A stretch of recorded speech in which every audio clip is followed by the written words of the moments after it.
ಗುರುಭ್ಯೋ ನಮಃ.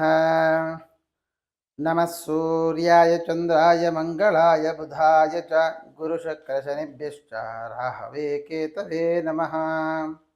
ಆದಿತ್ಯಾದಿ ನವಗ್ರಹ ದೇವತಾಭ್ಯೋ ನಮಃ. ಲಕ್ಷ್ಮೀ ನರಸಿಂಹಾಯ ನಮಃ.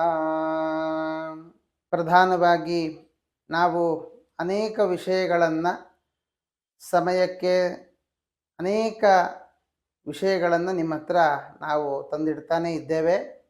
ಅದರಲ್ಲಿ ಈಗಾಗಲೇ ತಾವೆಲ್ಲರೂ ಕೂಡ ಗಮನಿಸಿದ್ದೀರಿ, ದಕ್ಷಿಣಾಯಣ ಪರ್ವಕಾಲ ಯಾವಾಗ, ಏನು ಮಾಡಬೇಕು, ಪರ್ವಕಾಲ ಯಾಕೆ ಅನ್ನುವ ವಿಷಯವನ್ನು ತಿಳಿಸಿಕೊಟ್ಟಿದ್ದೇನೆ.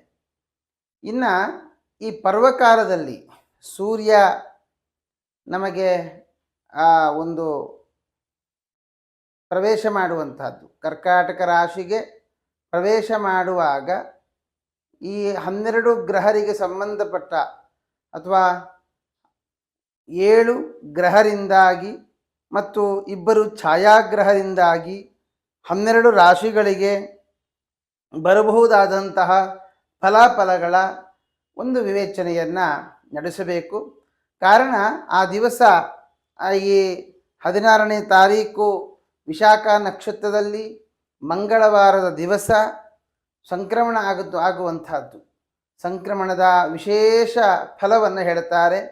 ಅದರಲ್ಲಿಯೂ ಕೂಡ ಮಂಗಳವಾರ ಆಗ್ತಾ ಇರುವುದರಿಂದ ಯಾವ ರಾಶಿಯವರಿಗೆ ಫಲ ಒಳ್ಳೆಯದ್ದಾಗಿದೆ, ಯಾವ ರಾಶಿಯವರು ಎಚ್ಚರಿಕೆಯನ್ನು ವಹಿಸಬೇಕು, ಯಾವ ರಾಶಿಯವರು ಜಾಗೃತೆಯನ್ನು ಪಡೆದುಕೊಂಡು ಮುಂದಕ್ಕೆ ಹೋಗುವ ಬಗೆ ಹೇಗೆ ಇತ್ಯಾದಿ ವಿಷಯಗಳು. ಅದರಲ್ಲಿಯೂ ವಾಹನಕ್ಕೆ ಸಂಬಂಧಪಟ್ಟ ಏರುಪೇರಾಗುವಂತಹದ್ದು, ತೊಂದರೆ ಆಗುವಂತಹದ್ದು, ಅಥವಾ ವಾಹನ ಖರೀದಿ, ಭೂಮಿ ಖರೀದಿ ಇತ್ಯಾದಿ ಅನೇಕರಿಗೆ ಅನೇಕ ಆಸೆಗಳಿರುತ್ತೆ.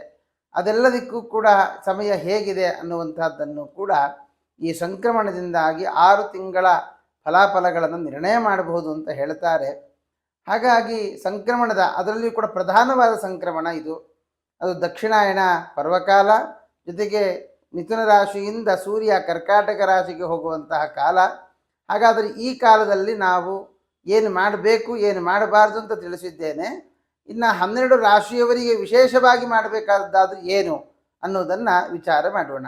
ಮೇಷರಾಶಿಯವರಿಗಾಗುವಾಗ ನಾವು ಈ ರವಿ 5ನೇ ಮನೆಗೆ ಪ್ರವೇಶ ಮಾಡುತ್ತಾನೆ.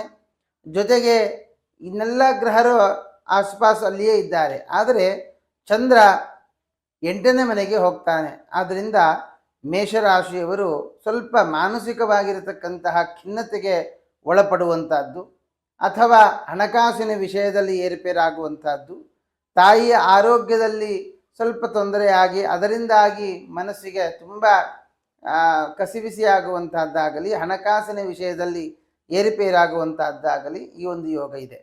ಆದರೆ ಗುರುಬಲ ಮತ್ತು ಕುಜನ ಜೊತೆಗೆ, ಲಗ್ನಾಧಿಪತಿಯಾದ ಕುಜನ ಜೊತೆಗೆ ಗುರುವಿನ ಒಂದು ಯೋಗ ಇರುವುದರಿಂದ ಹೆದರು ಅಗತ್ಯ ಇಲ್ಲ. ಇನ್ನು 4ರಲ್ಲಿ ಏನೇ ರವಿ ಶುಕ್ರರ ಯೋಗ ಇರುವುದರಿಂದ ನಮಗೆ ತಾಯಿಯ ಆರೋಗ್ಯದಲ್ಲಿ ಸ್ವಲ್ಪ ಜಾಗೃತೆಯನ್ನು ಮಾಡಬೇಕು. ಅಷ್ಟೇ ಅಲ್ಲದೆ ಈ ಭೂಮಿ ಏನಾದರೂ ಪ್ರಾಪರ್ಟಿ ಏನಾದರೂ ತೆಗೆದುಕೊಂಡಿದ್ದರೆ ಆ ಪ್ರಾಪರ್ಟಿಗೆ ಸಂಬಂಧಪಟ್ಟ ಹಾಗೆ ಒಂದು ಕೇಸ್ ಬರುವಂಥದ್ದಾಗಲಿ, ಅಥವಾ ಆಲ್ರೆಡಿ ಕೇಸ್ ನಡೀತಾ ಇದೆ ಅಂತ ಅದರ ಸ್ವಲ್ಪ ಉಲ್ಬಣ ಆಗುವಂಥದ್ದಾಗಲಿ, ಆ ರೀತಿಯಾಗಿ ನಮಗೊಂದು ಮನೋವೇದನೆ, ತಲೆಗೆ ಭಾರ ಆಗುವಂತಹ ಸಾಧ್ಯತೆ ಎಲ್ಲ ಇರುತ್ತೆ. ಆದ್ದರಿಂದ ಮೇಷರಾಶಿಯವರು ಗುರುಬಲವಿದ್ದರೂ ಕೆಲವೊಂದು ದುಃಖದ ಪ್ರಸಂಗವನ್ನು ಎದುರಿಸಬೇಕಾಗತ್ತೆ. ಆದ್ದರಿಂದ ಈ ಪೂರ್ವ ಪುಣ್ಯ ಸ್ಥಾನಾಧಿಪತಿ ಅಂದರೆ 5ನೇ ಮನೆಯ ರವಿ 4ರಲ್ಲಿ ಬಂದ ಕಾರಣ ನಿಮ್ಮ ಮನೆಗೆ ಸಂಬಂಧಪಟ್ಟ, ಕುಲಕ್ಕೆ ಸಂಬಂಧಪಟ್ಟ, ಅಥವಾ ನಿಮ್ಮ ಮನೆಯಲ್ಲಿ ಮೊದಲಿಂದಲೂ ಆರಾಧನೆ ಮಾಡಿಕೊಂಡು ಬಂದಂತಹ ರುದ್ರದೇವರೇನಾದರೂ ಇದ್ದಲ್ಲಿ ಆ ರುದ್ರದೇವರಿಗೆ ವಿಶೇಷವಾದಂತಹ ಆರಾಧನೆ, ಪ್ರತಿ ದಿವಸ ಅಭಿಷೇಕಾದಿಗಳು, ಅರ್ಚನೆ ಇತ್ಯಾದಿಗಳನ್ನು ನಡೆಸುವಂಥದ್ದು ಬಹಳ ಒಳ್ಳೆಯದು. ಅಥವಾ ತುಂಬ ಸಮಸ್ಯೆಗಳು ಜಾಸ್ತಿ ಆಗಿದೆ ಅಂತ ನಿಮ್ಮ ಮನಸ್ಸಿಗೆ ಏನಾದರೂ ಬಂದರೆ ಒಮ್ಮೆ ಜಾತಕ ವಿಮರ್ಶೆ ಮಾಡಿಸಿಕೊಳ್ಳಿ, ಒಳ್ಳೆಯದಾಗತ್ತೆ.